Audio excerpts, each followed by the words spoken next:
Ayan, may nag-comment po. Tinatanong niya po kung anong nangyayari kapag umaalis kami ng bahay or walang usage dito sa bahay. Siguro ang ibig sabihin niya po ay kung puno na yung battery tapos mainit. Kumbaga, ano yung mangyayari dun sa sobrang harvest. Kasi puno na yung battery, saan pupunta yung ina-harvest galing sa solar panel. Ayan, bali 100% po yung ating battery. At tumigil na rin sa pagtanggap ng charge. So, hindi mo overcharge yung ating battery kasi hinaharang ng BMS. May BMS po ang battery sa loob. At saka itong Samsung na MPPT. Yan, bali yung MPPT po, kinokontrol din niya yung sobrang harvest. So hindi niya yan ibabato sa battery. Kasi puno na nga. So yun po ang kagandahan kapag legit at saka branded yung inyong MPPT. Ayan, kahit tirik yung araw, yung sobrang harvest niya, dito natin ngayon gagamitin. So, pag binuhay ko yung aircon, nasaksak ko sa solar. So, bale yan, buhay na yung aircon at wala pa rin bawas yung battery. So, yung sobrang harvest ng solar panel, yun yung nagpapagana sa lahat ng appliances ngayon dito sa bahay sa oras na ito. 11 AM pa lang po ngayon. Full charge na kagad yung battery natin. Kahit buhayin mo ang ilaw, ayan, hindi na mabawasan. Diba? Dapat magma-minus yan dito eh.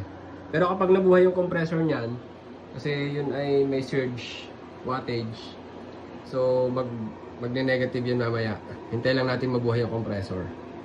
Yan ang maganda kapag yung battery mo ay di-bluetooth, makikita mo yung nangyayari. So yung iba kasi natatakot iwanan na bukas yung solar kapag wala sila, halimbawa nasa bakasyon. So ako po hindi, kasi may nagko-control dyan. Ayan, nabuhay na yung compressor. Ayan o.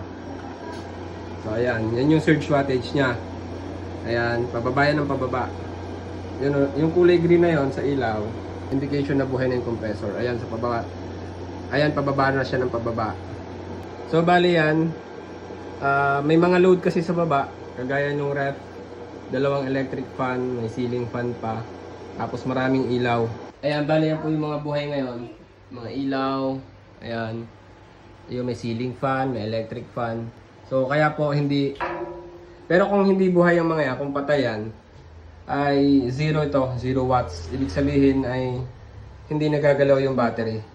So yun lang yung nababawa sa battery ngayon. Kasi nga ay may aircon, medyo malakas yung aircon. Lalo at window type siya na non-inverter.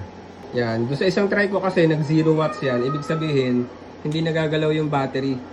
Yung sobra ng solar panel ay sakto or labis pa doon sa load ng bahay. So, ngayon kasi medyo mataas yung aircon. Kaya may minus siya. Ayan, bumababa naman siya. So, para makita nyo, ito yung load. 665 watts. So, ang ipinakita ko lang po ngayon ay yung sagot doon sa tanong nung nag-comment na ano bang nangyayari kapag halimbawa ay nasa bakasyon kami at walang tao dito sa bahay. Hindi po ako natatakot na mag-overcharge yung aking battery kasi magandang klase po yung aking MPPT. So, ilalagay ko po dyan sa comment section yung link kung saan ko nabili yung MPPT ko. So, sana po ay nasagot ko yung tanong kung anong nangyayari kapag sobra yung harvest. Tapos walang load or appliances na gumagana dito sa loob ng bahay kahit puno na yung battery. So, yun po ang maganda kapag branded yung ginamit nyo na MPPT at saka legit. Ayun, pasensya na po kung ngayon lang po ulit ako nakapag-upload. Sobrang busy lang po talaga sa negosyo. At sana po ay may natutunan kayo kahit konti lang dito sa video na ito. At kung meron man po, pwede po bang pakishare para malaman din po ng iba. Maraming salamat po.